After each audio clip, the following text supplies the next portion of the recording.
Hello, hello. Monday night, live with Frank Tritini. Here we are, integrated man, down in my basement.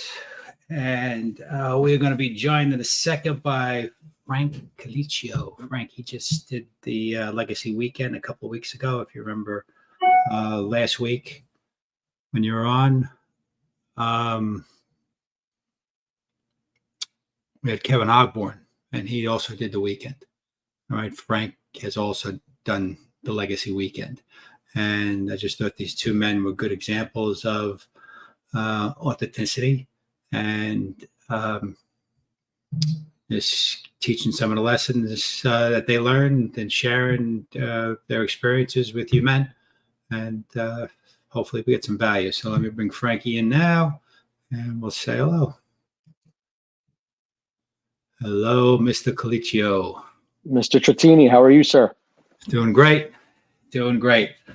Were you able to hear that? My intro to you or no? I did. It's all lies. It's all lies. It's all lies. Yeah, it is. I said, boy, if they're listening to us from this area, it's all good, right? But boy, oh boy, me and you, I was born in Brooklyn, raised and lived most of my life until I was 30 years old, 29, 30 years old. I lived in Staten Island. And then I went over another bridge to New Jersey. And I've been there since. And you're a lifelong New Yorker as well, right? Yeah, same here, man. I grew up in Brooklyn. I was born in Brooklyn, lived in Flatbush for a bit, lived in Bensonhurst, and then I was married, lived in Queens, and then moved over to Staten Island. I've been living now in Staten Island for 14 years. Yeah. So yeah, it's been a journey, man. Been all over New York, but a lifelong New Yorker. I don't know if I'll ever leave. Whereabouts in Staten Island? I'm in Eltingville. Okay. My sister was I don't know if that was Eltingville, more towards Tottenville, right in Amboy and Bloomfield. Okay. Yeah. So more like towards the South Shore. Yeah. Oh, gotcha. Oh. So I'm trying to work out the technology here to see the live and answer the chats that's going on because people are in the chat, but I don't know who it is. When I see it here, I just see the chat, but I don't know who that is. So howdy and good evening to those of you out there. I have to tag some people to get them in. Anyway, we'll figure that out as we go along. I want to thank you for your time, brother. You know, to get on. No worries. To get on and talk about what it is we're going to be talking about. And the format here is I really don't have that much of an agenda. And as we were talking, we were just talking, off screen, right? This just chatting and testing the audio and everything. And we got right into it. We got right into this work that we do, this men's work that we do. So why don't we start there? Just tell people a little bit about yourself. Besides being that lifelong New Yorker, husband, sure. wife, kids, that kind of stuff. It's a little background. Yeah, no problem. First of all, Frank, thanks for having me on this, man. And it's an honor. So thank you, sir. Yeah, so everyone, my name is Frank Calicchio. I'm 49-year-old jerk. I'm married. I've been married for 17 years. I've been with my wife going on almost 22 years, and we were actually high school sweethearts, believe it or not. We have 3 boys, and it's incredible. Live in Staten Island. I've been, for a career, I've been in finance my whole life. I work for an investment management firm. I also have my own side business where I I made a hobby into a business. Actually, I'm a big toy collector, a big toy nerd, and you know, turned it into a business. So I sell a lot of vintage toys and collectibles. It's called Spider Monkey Collectibles. I do a lot of online selling and a lot of, you know, toy shows and things like that, like Comic Cons and things like that, which is pretty cool. But yeah, man, you know, just like every other, you know, man here, just looking to, you know, be an example, and you know, especially having you know, young men, you know, for children, and just, you know, just finding that balance of making sure I'm showing up and not losing myself. I'm complete. Yeah, man.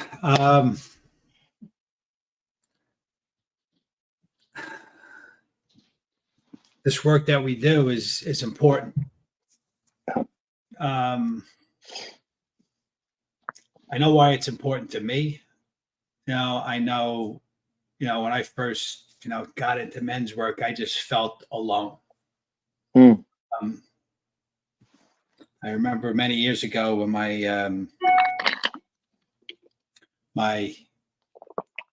after my second son was born. I don't know if I told you the story. After my second son was born, my wife at the time had a stroke, had a postpartum stroke. Oh So no! yeah, Wow.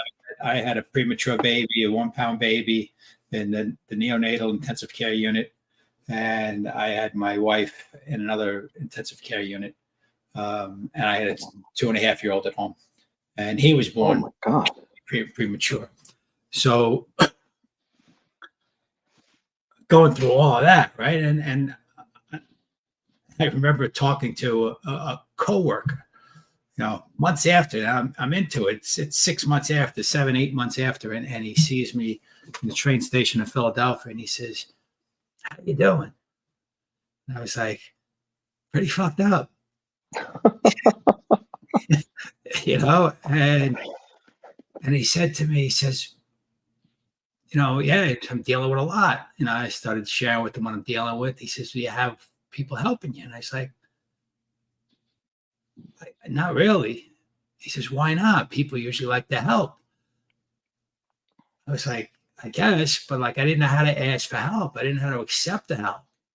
And he gave me a great tip. He says, "Write stuff down that you need done."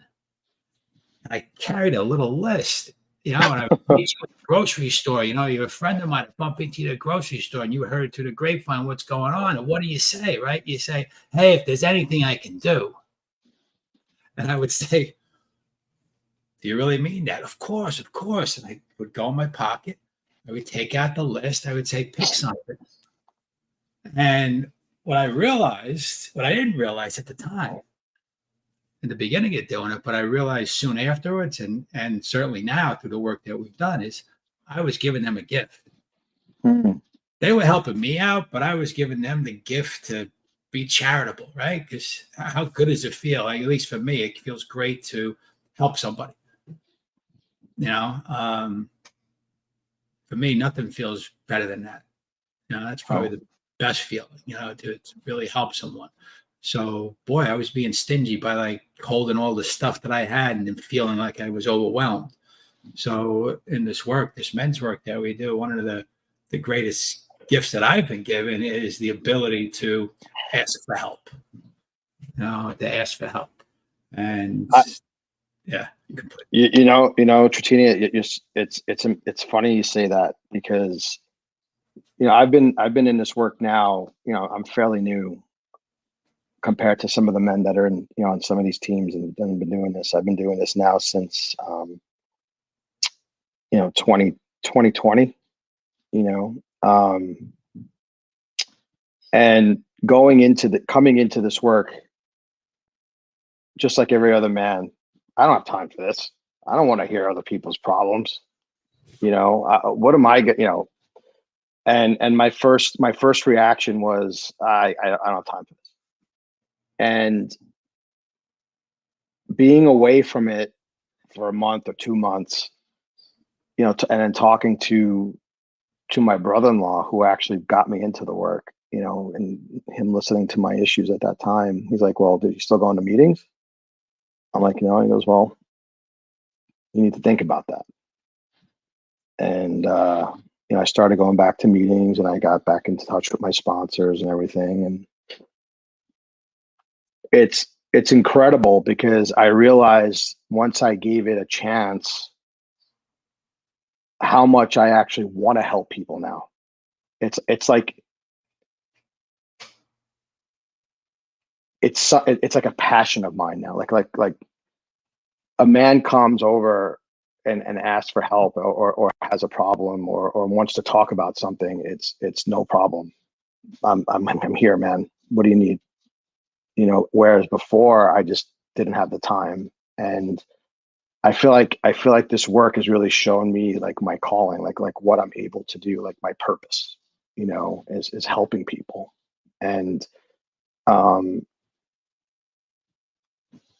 and we were talking a little bit about this before the call, and you know, even during the weekend, how, you know, what is our purpose? What is our legacy? What are we trying to do? And you know, sometimes because we're so busy, sometimes because we have, you know, because life is happening, you forget what's important, right? And helping others, and helping other, you know, especially other men in this society getting through their shit is important, man. Yeah. And I can't tell you, you know, without this work, and without being involved with the team I'm on, and the men that I've come across, and I don't know where I would be right now. I got to be honest with you. So yeah, helping people is a privilege. I look at it this way: I get to help people, and people get to help me. It's a great thing. It is. It's a wonderful thing, and that's, you know, holding that context of I get to, rather than I have to. It's a pretty powerful thing when you start saying I get to do something rather than I have to do something. Right. You know? It was interesting, as you know, you were talking and you were explaining when you were away from the work, and talking to your brother-in-law, and get back and you talk to your sponsor, and I was like, I thought for a second, wait, is he talking about AA? You know, and because that's kind of the somberness that you had when you were talking about it, and the language, right, of sponsoring, getting back to meetings, and you know, so what, you know, we're familiar with this, but a lot of the people that are listening, you know, to us, or will listen to this, may not know, right? Mm-hmm. So for Mm-hmm. those out there looking, we're talking about men's work, and so I've been part of a few different men's organizations over the past 17 plus years. Been on a men's team, which is a team of men, like-minded men, that we get together on a regular basis, and we function as a team, that we have each other's backs. We hold each other accountable. We make commitments to each other. We take our masks off, right, in a confidential space. So we take our masks off, and we say what's really up for us, you know, like what our deepest, darkest fears are. And it's not hard. It's not easy to do sometimes with those men that you trust, and you would walk through a brick wall for them, and you know they would do the same for you. And we still like take the mask off, but there's another one underneath, right? We got to take multiple layers of these masks off, like peeling the onion, you know, and it takes time. And, you know, so that's the work. When we're talking about, you know, the work, and you mentioned a couple of times the work, and I'll get into that vernacular too, the work we do. You're out there, and if you listen to this, it's like, what the fuck work are they talking about? What is he talking about? That's what the work is. It's say, well, I could do that. That's easy. Well, try it. You know, it's not as, it's simple, but it's not as easy. It's not easy. That's what I call it work. No, that's what I call it work. So you also mentioned a couple, and when we do this, I just want to, you know, bring this up. Like, So when we do this, and I mentioned it last week with Ogborn, we all stand there, we raise our right hand, and it's confidential. We say this is going to be a confidential space, and what we say here won't go anyplace else. Well, the same thing with the weekend that we just did, the Legacy Weekend. Everything there is confidential as far as what a man says and how a man processes something. So that's all confidential. I know you're going to honor that.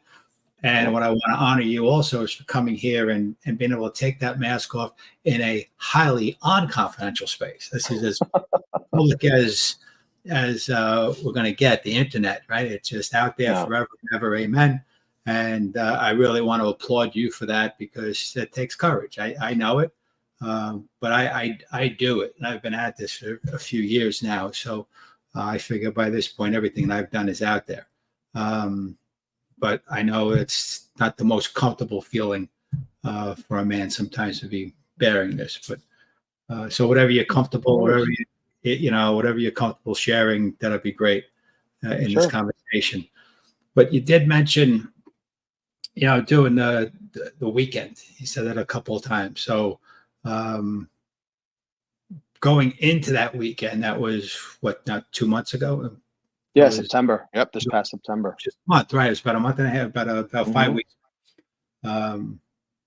First weekend in October, last week in September. Yeah. So what prompted, how did you get there? Yeah, that's a great question. So as you mentioned, I'm part of a men's team, right? And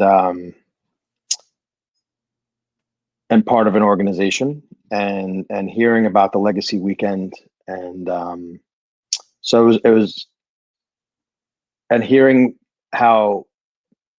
from men who have done the Legacy Weekend in the past, and how powerful they said the weekend had been for them, without giving away anything for the weekend. It was something that I felt that I wanted to do. Just to experience and add to my tool belt, essentially, right? Because I've done multiple different types of weekends, and I'm just trying to better myself, right? And so I got to be honest, going into the Legacy Weekend, I didn't know what to expect, and being the captain of my team. Currently, my context around the Legacy Weekend is I was really trying to get the men of my team to come and do it all together so we can experience it together. Right. And, I had some men from my team actually do it with me, which was awesome. And there was some men from my tribe, that were actually instructors of the weekend, which was amazing as well, which I didn't even know. I didn't know to expect that, Tracy, but, yeah, going in, I didn't know what to expect. I just knew that the weather was awful. Yes, it was. The weather was just a very shitty weekend, from a weather perspective. But I got to tell you, it was, that first night is a night that I will never forget, and it really brought me present and got me focused on the next, what was to come. And that that Friday, Saturday, Sunday with the men that were with me experiencing the weekend. And you'll hear me say experience, because that's what the weekend was. It was an experience. I'll say this, is that we have a bond. I know that a lot of those men that did the weekend with me are doing their point team now, but it's kind of like doing something like that where you have a bond. But we have a bond, and we consistently talk to each other, and we all came out of that different men, and that's for the best. I got a big ho to all you men, all the instructors and production team that really put that together, because it was something else. Now, for me personally, going into that, like I said, I didn't really have look, I had a lot of personal things going on as far as work and, just balance issues. I was just being torn in different places and not taking care of myself, and really looking at it from a perspective like, if I can't take care of myself, how am I going to show up for people that are important to me? Right. Um, I felt like I wasn't 100%. Like my head was all over the place. And the title of the weekend says it all: legacy. Right. And understanding what's important, understanding how to set that path to what's important. And that's that really, that first night again, it put us on that path, man. It was incredible. And I'll keep it at that. And just so, like, I know what he's talking about, because he knows what he's talking about. And we're trying not to give one key exercise that is super, super powerful that we do on Friday night. So thank you for holding that in. Well, I'll put it to you this way. There was one thing where we did for the men and for the people who were listening, where, again, just being, it was up in Camp Tommy, and which was beautiful. And, the weather being as shitty as it was, it actually set the tone and set the ambiance of the night. And there was one part of the night where we were alone. And I got to tell you, for me, that was powerful. Just kind of like being alone and just kind of like just by yourself. And that was powerful, man. And how many fucking times are you going to, I don't know if I could curse on here, but how many fucking times are you going to be in the woods in the rain and fog, just, getting your shit out. You know what I mean? And that's where I was, men were like wondering what the hell was going on or whatever. And, there was all like kind of like a little bit of chaos happening. And I was the one man that was like, fuck, I could sit here all night, because it was peace, and I personally was like, this is all right. And that was powerful for me. Yeah. Yeah. The weekend does follow the arc of a male initiation, and that's something that's been lost in our society. Almost 100%. There's a lot of false male initiations, but it's not that tribal male initiation, that some tribes still do. But we all went through it. All our ancestors went through some kind of male initiation, where we passed from being a boy and a taker of the tribe to being a man and be expected to contribute, right? Not provide, but contribute. You have to contribute to the greater good. And that's, once you went through the initiation as a boy, you are now expected to contribute. Whatever your unique gift was, that's what was going to be. You were going to give that back to the group. So the first step of that is departure from what's normal. Departure from what's normal, right? The boy is being held by the mother, and it's all staged, right? It's 12 years old, 11 years old, and the committee runs in, and they go, and they're going to take the boy away from the mother, and they go off and they do that thing. That's kind of what we did with you, Matt. We take you out of the city, we bring you up. For those who don't know, Camp Tommy's up in up lower upstate New York, about 2 hours out of the city. So we take you out of the norm and shake things up a little bit, and then go through the ordeal, that initiation, and then finally the homecoming. So what were you? So you weren't really. What you had said was you weren't in nothing major, but I liked exactly what you said. Your head was all over the place.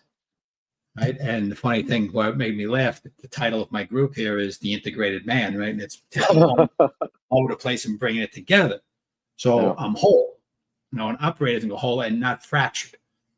Now, when something is fractured, it's broken. And I'm not saying that you were broken, but that's just the nature of the word, right? When a fractured bone is a broken bone, it's not as sturdy, it's not as strong.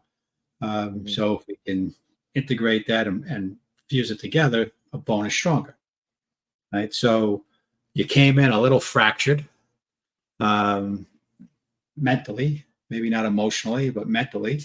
And I know for myself, when I get mentally fractured, it leads to an emotional fracture at some point or the beginning of it. There's a stress there, right? Trying to hold my shit together, right? So what did, had this stuff happened before the weekend? I mean, were you dealing with anything like this before? Yeah. For me, I'm a very emotional man, right? And I tend to let things get to me. And one of the things that I consistently work on is to master the mask wearing outside of the work, and not letting my emotions be triggered and be weaponized against me, right? Um, Especially at work. I've been going through a lot in at work. Just kind of, there's been a lot of changes in the past year, 2 years. My firm was sold, and management is just not doing what they said they were going to do, and I'm just not in a good situation, right? But I'm keeping a higher context around it, and I'm working towards trying to better that situation. And it's just going slower than anticipated. But what's happened going into that weekend is just that, frustration, right? Frustration, and then letting it just kind of fucking pour into everything else in my life, right? And you know, coming home and taking it out on my wife, or taking it out on my kids, or taking it out on whoever, right? And not knowing when to flip that switch, not knowing how to master, you know, the different, the archetypes, like how we discussed that at the weekend. And and again, these are the tools that I have in my belt now, right? But it's just, that's where I was. And coming out of the weekend, Frank, and I said this to you earlier, what you had taught us and what your team had taught us and what we went through. Again, I say it, the line all the time. It's like having a test, taking a test, and having the answers, right? It's knowing how to execute these lessons that we learned. And it's so true, man. And if you're really present to what you taught us, and it's, I don't want to say it's easy, but it's right there. It's fucking there. It's crazy. It's crazy, and yeah. And that's where I was, man. I was just letting shit get to me. And just like every other man, just like me. We always say, just like me. I just, shifting that context it can get hard sometimes, but giving people the ability to weaponize your emotions against you, you can't do that, man. I'm not saying you can't be emotional, but there's a time and a place, I feel, right? And when they're using your emotions to harm you, then you're allowing them to do that. Give me an example when you say someone weaponizing your emotions against So you. it's like if I'm at work, right? It happens a lot at work. So if I'm at work and something doesn't go my way, or if there's someone disagrees with a suggestion, they'll just, I'll get you could just see it on my face. Like sometimes I forget I'm on, everything's on Teams and Zoom now, or, you're on a fucking camera, right? And my face will you just read it. You just see it on my face, just oozes out of my expression, just oozes out, right? And they just just fucking, oh, look at Frank. Frank doesn't look happy, or they just kind of like they could just see it. Or I just get very bitchy and cunty at work, right? And they just use it against me, man. It's just not getting me what I need or what I want. And it's not serving me. So if I got to paraphrase just so make sure I'm hearing you right, something happens at work, this neon sign on your forehead that says WTF comes on. Yes. Did you just say that? And your face goes this way. And at that point, they make the judgment that you're closed off. You're not a team player. You're not going to support them. And, no. And then close you out. Is that's a possible scenario? Right? That's a perfect scenario. Okay. Right. It's like, great. if I'm not the happy-go-lucky, let's go, let's get things done team player, and I'm just like very straight to the point, or have that, that expression on my face, it's like, oh, something's wrong with Frank. So I have to always kind of hold that higher context around everything that I'm doing, or they're going to hold it against me, saying that I'm not like, towing the line with them. It's very difficult and very frustrating, Yeah. But hey, man, they purchased us, and it is what it is. And all I can say is I'm working on it, and. Right. So I just wanted to get an idea of the weaponization. So it's how, like, when you show what I'm hearing is that when you show your emotion, not that it means anything. It's just you being you, right? A man being a man, showing his emotion, but then they're going to the other people might take that emotion rather than getting to know what's behind it and getting to know you and properly contextualizing it. It's not what they're going to do. They're going to say, well, that means this. And then exactly. Put you in a lane that you really don't fully deserve to be in all the time. Maybe once in a while deserve to be in the jerk off lane, but not today. Yeah, they automatically have this perception that this is Frank, right? And that's it. Yeah. So so that is tough, and that's why when we're out there in the world, we have to be careful of that. Much to our fault. And then when you come home, the same thing, right? It's like, be careful with that emotion again, right? Don't let him, don't tell him how you feel. Don't tell. I mean, at least that's what we get.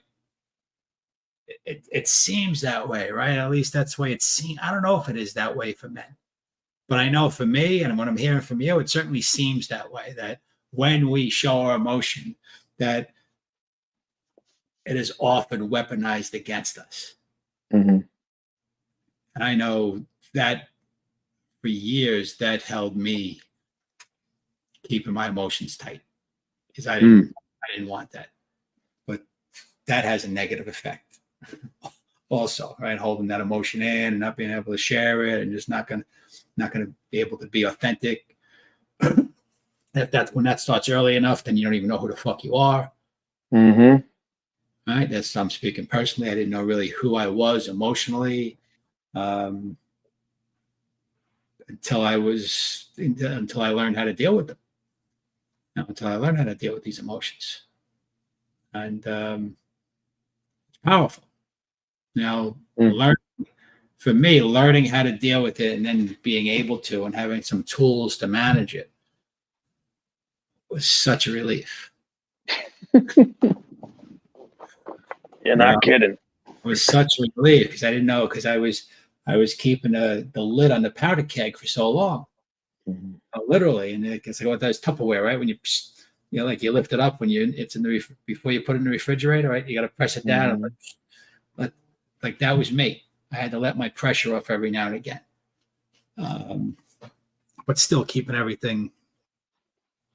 It's funny you say that, because what was happening is that, because I was trying so hard to keep those in, to keep the emotions in. It's like I start second guessing myself around things, and it becomes a rabbit hole. Like you go down this rabbit hole, and I'll say, after the weekend, I just learned how to deal with different situations differently, and how to, and what I mean by that is just how to approach them differently, right? And how to kind of take a step back and instead of just jumping into a situation or, being off the cuff or whatever you want to call it, just really taking a step back and really understanding what's going on, right? It's not about just getting something done, right? And I think since I've taken that different approach, things have gotten a lot better, right? It's still, look, I still know what I need to do career wise and job wise, but while I'm here, this is what I need to do, and because of that different approach that I've taken, things that for me personally, like at home, and things have gotten a lot better, right? Because I'm not coming home angry or upset or emotional at home, which is a relief for my wife and I, a relief for my kids and I. I'm going to the gym more. I'm going, so like that balance is starting to kind of come back a little bit more and more and more and more and more. Whereas where I was all pissed off and upset and in my head about things, I didn't want to do anything. I was like, fuck, I don't want to do this shit. I'm fucking tired. I just want to go home and go to sleep. I just want to go home and fucking watch TV. But now I'm more into life and whatever else is going on. So it's good. It's good. So just thank you for sharing that. That was great. And Yeah. just break it down archetypically a little bit, just again, for people listening at the weekend, what we talk an awful lot about the four archetypes of mature masculine: the king, the warrior, the magician, and the lover. And what I just heard you describe, and you said a couple of things. You said you started doubting yourself. Yeah. Right. So when we can't trust our own feelings, right? Or if I can trust my feeling, then that's going to lead to doubt. And there's this whole phrase, doubt kills the warrior, right? And the warrior is out there. That's the part of us, that energy is out there, that's out there doing and achieving and serving the higher purpose. So that's that action figure in our life, that warrior. And when doubt's present, it zaps that energy, that vital energy, that life energy almost, right? And then you start talking about the emotions, and you get beat up at work and the frustration, and you got to spend so much energy on your emotions at work that you don't want to deal with them any other time. And that's the shadow of the lover, right? Where I'm just like, I'm not going to deal with these emotions. They're almost too overwhelming. And when I do that, then I'm in the energy of the shadow of the lover. And at that point, nothing works. Nothing works. I've seen this time and time again. And then what happens there is that doubt. We don't know how we feel, so we don't know what to do. The magician doesn't know what questions to ask, so he comes up with bullshit answers. And the king is impotent. The king is a puppet. So that's what kind of happens. And the emotions run the show, even when we're not being emotional. The emotions are so strong, they're still there. And we've spent so much time putting the cap on them, putting the lid on them. But as you know, as Brooklynite whose name ends in a vowel, like myself, those emotions are strong, man. Very strong, bro. Very strong. I see you sitting there with the Yankee shirt on, right? Because you're a diehard Yankee fan, like you're a 45-year-old man, but you're gonna root for that team. You're just at the Ranger game the other day. Like I see your Facebook post with your kids, and that's that. It's great. It's great. It's great being able to experience our emotions, and it sucks when we feel that we can't or we don't know how to. So it's funny that you say, something just came to me when you were talking about the king and the magician, right? And I think for me at work, what happened is that I was the king, right? And when the purchase went through, that whole demographic, that everything's changed for me, and it was just it's been a hard change. It's just been a hard process for me, and I feel like my whole role has been dumbed down tremendously, and it's about now, like, really, going from the king, or to the warrior, or to the magician. It's being able to master the different archetypes, right? Because you might not necessarily be able to operate under one, but you have to figure out what you need to be at that point in time to get what you want, right? And that's what I've taken from the weekend. It's like, all right, which one do you need to be right now? Which one do you have to execute under right now? And that to me, honestly, is I don't want to say it's a game, but you get what I'm saying, right? It's understanding where you're standing at that moment. And I've learned, that's why I was trying to say, it's like, I've learned it's okay at any time to kind of say, hey, if I'm on a call, I don't know, let me come back to you, right? Instead of having that answer right there and then. I don't necessarily need to have that answer all the time. In the past, I did, but I don't. Let me just give me a second. I'll come back to you. I'll get up, go for a walk, scream. I'll call a man. No, I'm just saying, like, if I get frustrated, right? I don't need to show them that I'm pissed off on a Zoom call anymore. I'll walk away and do what I got to do, And it's serving me better now, because I'm able to, like I said, I know, all right, this is what I need to do to kind of work this and do what get what I want. And it's working. And I was telling you today, even at home, right? The little things, I've learned that the little things matter, right? I was off today. I was telling you before, I was off today, right? I helped my wife. Any way I could, I helped her. And when she was like, wow, you did all this? I'm like, yeah. She goes, you were off today. I'm like, no problem. I cooked dinner. I, went food shopping. I don't know what the hell I was doing. I haven't gone food shopping in forever. Might go for one or two things, but I was just trying to help her, and she appreciated it, and that's all that matters, she appreciating her time and showing her that I give a shit, and even and the kids, I just feel like there's we don't have a cloud over us. Like, I just feel like we're getting better. We just feel like things are going well, and I've learned that what was happening in the past is that when I would come home, it's like I would set that tone, and it's not good, man. There's no need for that. When daddy comes home, it should be a good thing. It shouldn't be a bad thing. Yeah. So, no, it's good. It's good. You'll appreciate this. So, archetypically, I had this conversation with a very good friend of mine probably 10 years ago, and pretty much almost said the same thing. He was like, he's in construction, has his own business, and he says, I'm out there busting my ass. I'm out there with my hammer, and I'm skinning people, and I'm taking, and he's talking this warrior language, like this. This is the language coming from him. I forget the exact language, but it was.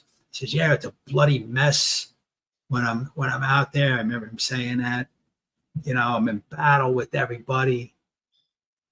And then I come home and right away I'm getting an argument with my wife. You told me this story. He had the fucking thing hanging from his wall. He would touch it when he came in. So I know his wife, and his wife is British. Yep. And she holds that energy. And I said to him, dude, you're walking in the door like a Viking, man. You got the blood dripping off of you, and you expect this queen in the gown to come up and give you a hug. It's not going to happen, dude. No. Archetypically, it's not going to happen. And he says, so what do I do? I said, you got to change your hat. You got to change your energy. You got to change the being. I said, she's waiting for her king to walk through the door. Mm. So leave, take off the Viking hat, put it inside, put the robe on, and walk in. All right, you walk in there as the king, not as the warrior king that just came off the battlefield. Make that one little change. Watch how she changes. She's going to dance. The queen is not going to dance with you. And I did tell you the story up at the weekend, right? So you did, yeah. No, you did, because I used that as a baseline. Absolutely. Yeah, he didn't even realize it. But on his side door, where he parked his van, he's got the side door that goes into his kitchen. Mm-hmm. There was a plaque of an old lion head.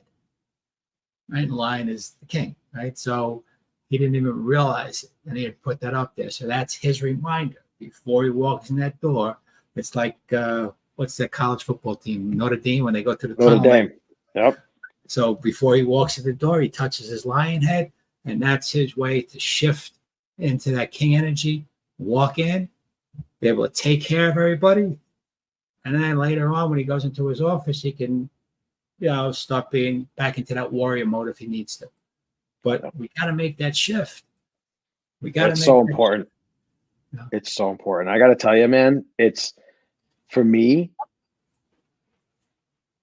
So during COVID, right? I don't know how with other people, but working from home and having the ability to work from home, I choose to go into the office, and the reason why I do that is working from home, and then like once I'm done working, and then just coming upstairs and then being like a husband and a dad, like just having to do that flip is tough, man. And actually going to the office, and then having that hour and a half like time to just kind of decompress, like and before like coming back home, to me means so much more.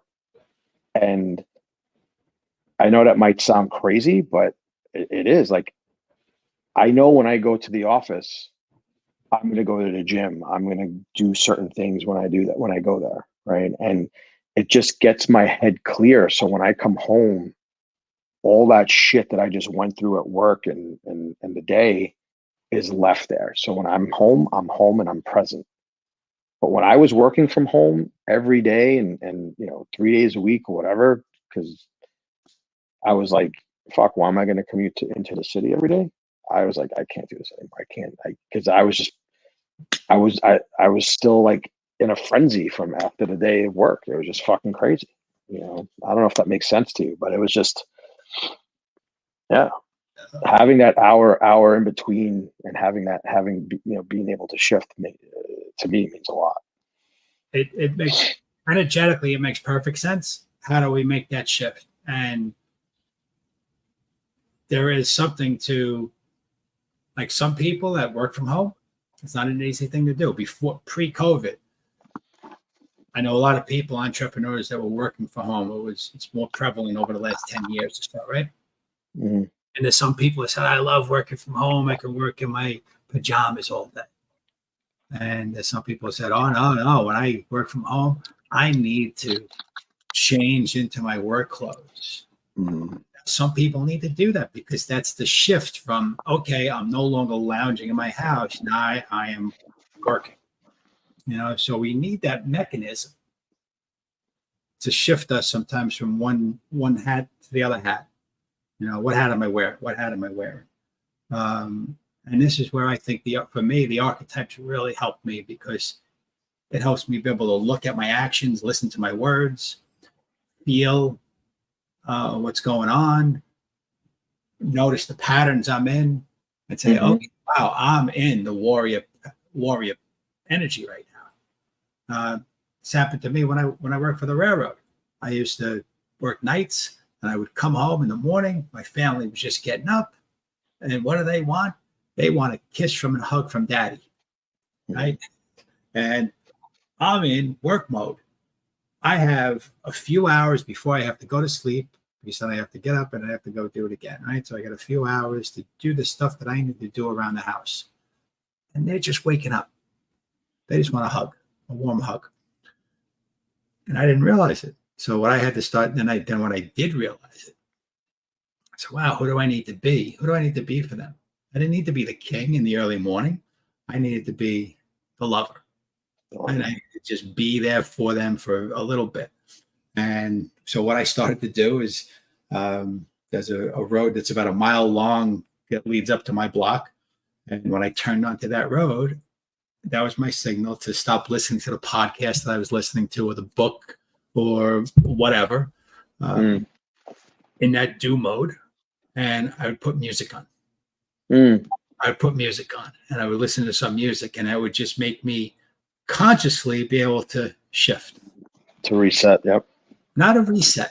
It was a shift.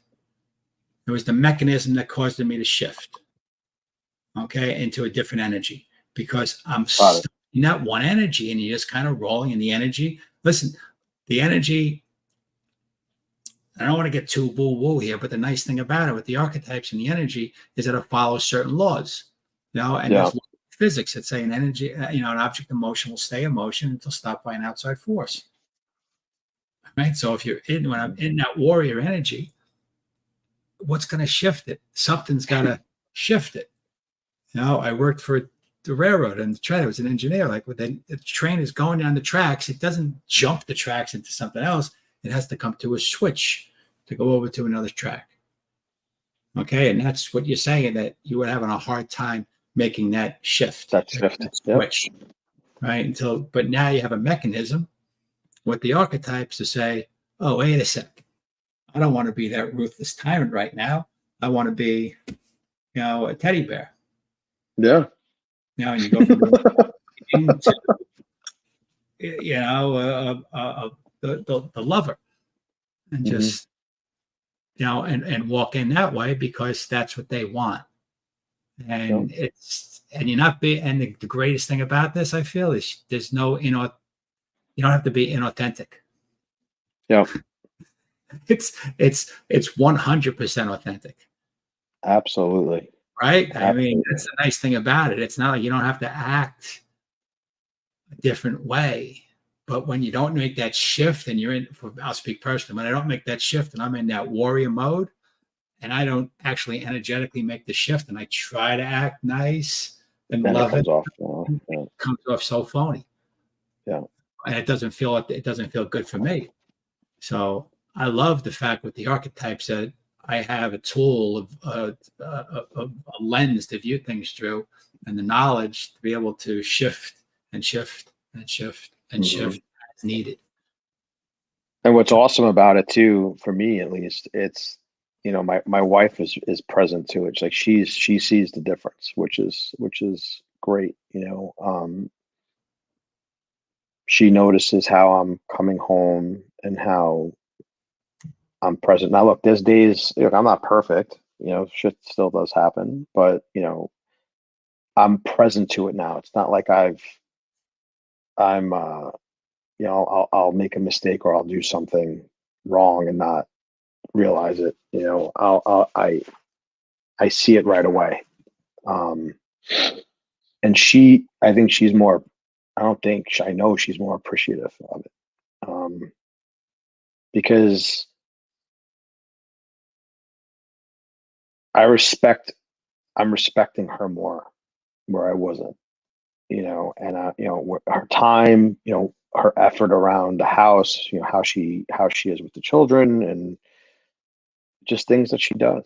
And the fact that she knows that I'm putting in the time and the work to make myself better, to make this family better, I think means so much to her. Like I'll put it to you this way. You asked me what was I coming into the weekend. I think I might have mentioned this to you when we were there. I said to my wife, because I've done a few different weekends. I mentioned that to you. She said, "What is this weekend about? What are you going to go do this weekend?" Right. And I said to her, I go, "I'm going to this weekend to come back a better husband for you." And I meant that. And I feel that I'm on the path to be that man, because it's not only to be a better husband, but it's to be just a better man for her, for my children. Right. That's what I was going to say when you said going to be a better husband for her. But what I heard, and knowing you a little bit, I don't know you that well, but I know you a little bit, you being a better husband for her is as much for you as it is for her. Absolutely. Am I correct in saying? Absolutely. Like, fucking absolutely. Okay. It's 100%. And why? Why is that so important to you? How I treat my wife, how I show up it's a reflection of how I have three boys, and it's important for them to see how I treat my wife and how I treat this household and how I treat them. And they're my legacy, man. And the way that, they're going to use what they've experienced and what they've seen through me with their families. And, I've made a lot of mistakes, but I've also done a lot of good. I'm working on just being that role model and building that legacy for them. And I'm just want to be a good man, be a better man for them and for me. It's great, brother. That's great. It's unbelievable, dude. And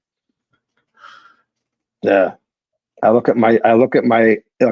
time my boys leave the house, I tell each one of them, be great. And I mean that, man. I didn't have the best situation growing up as a kid, and I didn't have that, growing up. And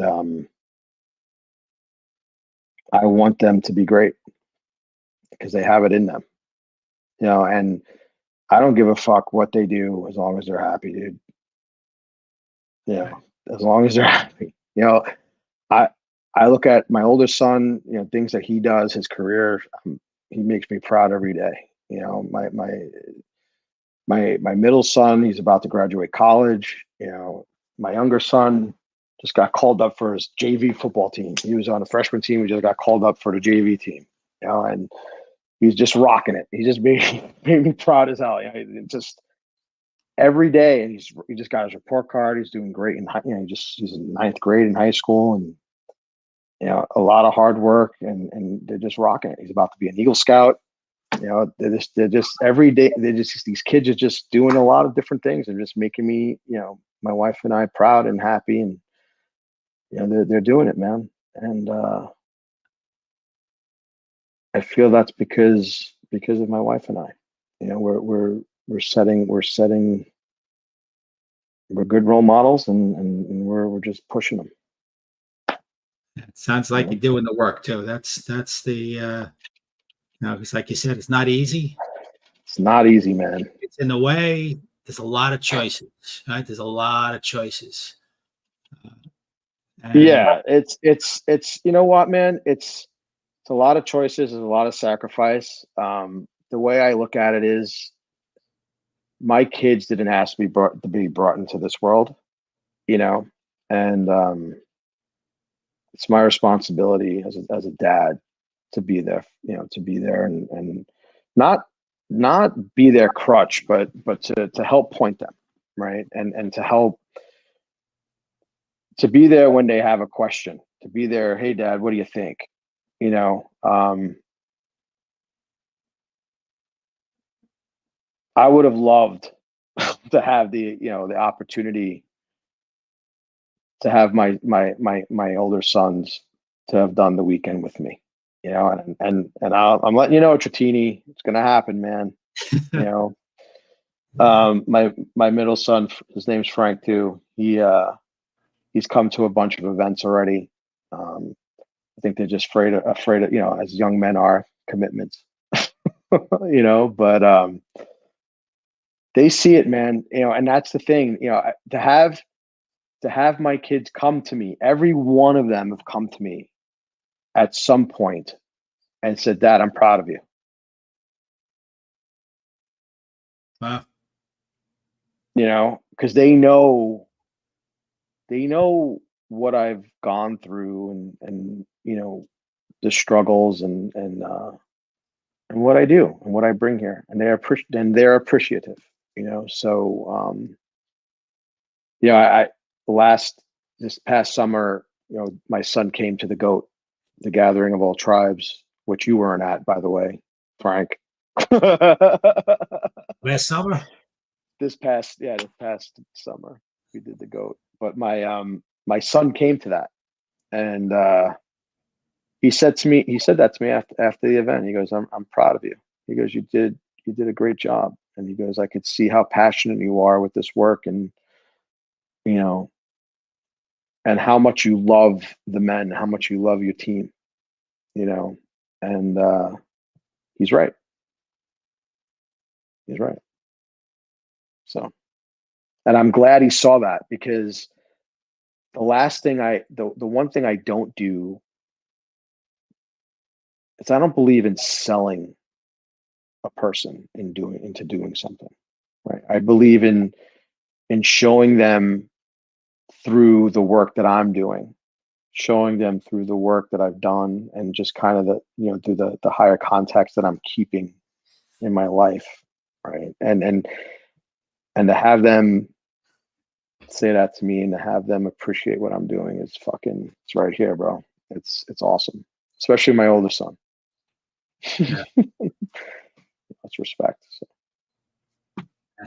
That's great. That's great. Yeah. It's like you're leading. It sounds like you're leading by example. It sounds like just everything you said since you're back from the weekend. Sounds like you're really stepping into that king energy, but the mature king energy for your family, for yourself and family. And if that means giving up some control at work, so be it. Right? That's not really what's important. What's important is how you're showing up for your boys, how you're showing up for your wife, how you're showing up as a man. And, you know, if at work, if you're not rocking the boat and you're still getting your paycheck and you get to mail it in, fuck them. Fuck them. That's. I get one. You know, well, it's picking, you know, we get a little old, we get some gray on our whiskers here. We get, hey, wait a second. We don't have to. You know, it's like that old joke. It's about, you know, the bull up at the top of the hill with the young calf, with the young bull and the old bull, and you know the young bull said, "Oh, look at all those cows down there. Let's run down and have sex with all of them." And you know, let's run down and have sex with one of them. And the old man says, "Oh no, let's walk down and have sex with all of them." You know, so that's the wisdom to pick and choose your battles. Yep. But we're such emotional creatures, and the more those emotions run, it's hard to really make those choices. At least for me, in the moment when I don't have my tools working, and those emotions get the best of me, and all of a sudden it's like, oh shit, you know, now I'm playing defense. Yep. But when we have the tools, you know, it sounds like when you get some of those tools that you got through the weekend, And with the archetypes, now you get the, wait a second, I see what's happening here. Let me stand over here and watch this shit show go on over there, and I won't get any on me. Right? So you're able to do that and come home and be a great man for your family. It's funny because, understanding how to really maneuver through the archetypes and holding the higher context around different things, especially at work. People who are familiar with me and who who have worked with me for years, they have noticed a shift in the way that I'm dealing with things, and they have made comments saying, "Hey, what's up? Like, what's going on?" And I'm like, "Nothing. What's wrong?" Right? Because I've always been the man that was like, don't bullshit a bullshitter, right? You're not going to take advantage of me. And, being from Brooklyn, you're not going to fuck with me,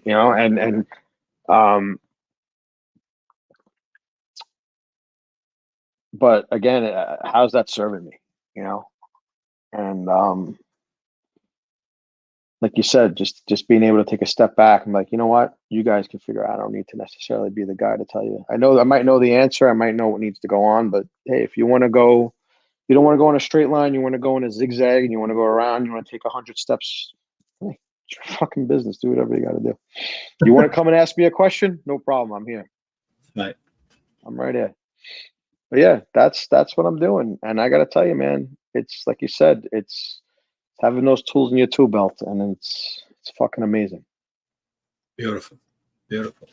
Well, man, we've been on for a little over an hour.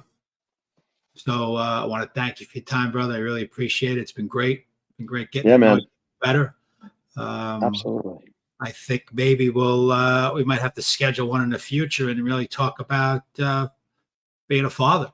Because you said, man, you have 2 men and 1 boy, and I have 2 men and 3 boys. I have a 28-year-old, a 26-year-old, 13, 11, and 10. Oh, wow. Holy shit. I didn't realize you had that many kids. Yeah. So God bless. And it's a journey, right? I mean, that's a journey. It's like, wow. So one thing that I'm positive of is that the men in the group are either fathers or sons. Right?